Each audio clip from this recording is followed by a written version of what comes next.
பகவத்கீதையில் 2வது சாப்டரில் 14th ஸ்லோகம்.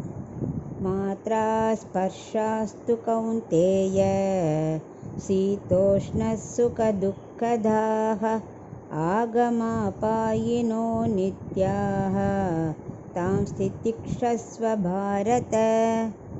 கண்ணன் இப்போ அர்ஜுனன்ட்ட சொல்லின்னு இருக்கான். அர்ஜுனன் சொன்னான் இல்லையா, என்னை அடித்தா அந்த வலியெல்லாம் நான் வேதனையை தாங்கிக்க முடியாதுன்னு போனதில் சொன்னான் இல்லையா, அதுக்கு இப்போ கிருஷ்ணர் பதில் சொல்ல, அர்ஜுனா அந்த வலியெல்லாம் பொறுத்துட்டு தான் ஆகணும். வாழ்க்கையில் இன்பம் துன்பம் குளிர்ச்சி வெப்பம் எல்லா தொடு உணர்வையும் பொறுத்துக்க தான் வேணும். ஏன்னா நம்ம பஞ்ச தன்மாந்திரியங்கள் பஞ்சபூதங்களால் ஆக்கப்பட்டது. அந்த தொடு உணர்ச்சினா கை கால் அதுக்கெல்லாம் தொடு உணர்ச்சி இருக்குது, நாக்கு எல்லாத்துக்கும் அந்த சரீரத்தில் எல்லாம் சேர்ந்து தான் இருக்கும். அதை நீ பிரிக்கவே முடியாது. இது ரொம்ப இன்றியமையாதவை. அதனால் மோட்சம் அடையும் வரை எந்த உயிராக இருந்தாலும் சரி அந்த வலியை பொறுத்து கொள்ள பழகிக்கணும் அப்படின்னு அட்வைஸ் பண்ண ஆரம்பிக்கிறார்.